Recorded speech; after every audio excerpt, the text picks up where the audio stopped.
Hello, I am Priyadarshini Karve. I am the director of Samuchit Envirotech, a social enterprise based in Pune and working with the motto Enabling Sustainability. I am also currently the national convener of Indian Network on Ethics and Climate Change, or INEC. Our motto is People's Voices in Policy Choices. This is the fifth episode of the series. Let's try some thought experiments. Links to the previous episodes are in the description, and links to the future episodes will be added as and when new videos are made. In the previous episodes, I have shared ideas around a different strategy for healthcare and on ensuring better food security in a disaster-prone future.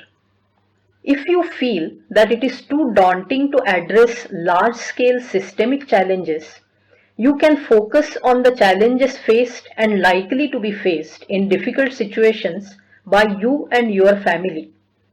For example, if you are going to be caught in a flood or a cyclone, you may get some food packets thrown down from a helicopter or something, but how are you going to cook the food? Your LPG supply or your PNG line or even your electricity may be totally off.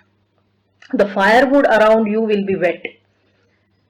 And what about safe potable water or safe sanitation? Let's talk about some of these issues in this and the next episode. About 70 years ago, charcoal was a widely used cooking fuel in urban India. It was pushed out by kerosene and LPG because the demand for charcoal was causing widespread deforestation. However, you don't necessarily need to cut down trees to make charcoal. You can use the garden or farm waste from your own backyard to make renewable charcoal. Many simple and non-polluting processes and technologies are available for this. The charcoal needs to be stored in an airtight and watertight container, but it is not explosive and not easily flammable. So it is a relatively safe fuel to store. There are some highly fuel efficient and non-polluting cookstove designs for using this type of charcoal as a fuel. You can acquire such a stove and at least a week's supply of renewable charcoal may be stored in the house at any given time. Under normal conditions, you should get into the habit of converting your own garden or farm waste into renewable charcoal and at least once a week use the charcoal fueled cooking device to ensure that it remains functional and you do not forget how to use it.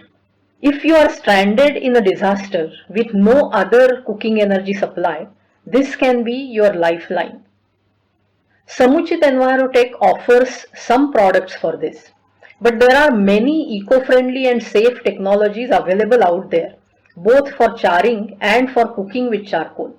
Just search for the information and you will find many resources. Another important thing to consider is this.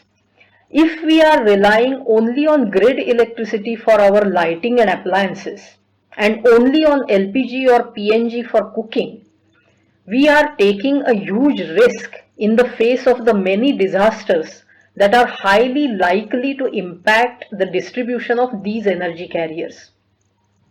So even under normal circumstances, we need to distribute our eggs across multiple baskets. We need to be using hybrid energy systems.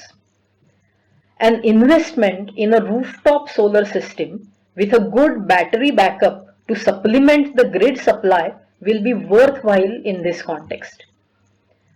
Another worthwhile investment is a household urban biogas plant operating primarily on kitchen and food waste and if possible also attached with your toilet. This provides the added advantage of not being dependent on external systems to manage your organic waste, which can be a critical factor in maintaining healthy and hygienic conditions around us in the face of a disaster. If you are using such hybrid energy systems routinely, in case you get stranded in a disaster, you have a greater chance of continuing to have access to at least a limited amount of energy, which could be the difference between survival and death. Some of you may be wondering why I am not mentioning solar cooking, for which no external fuel or energy source is required to be stored.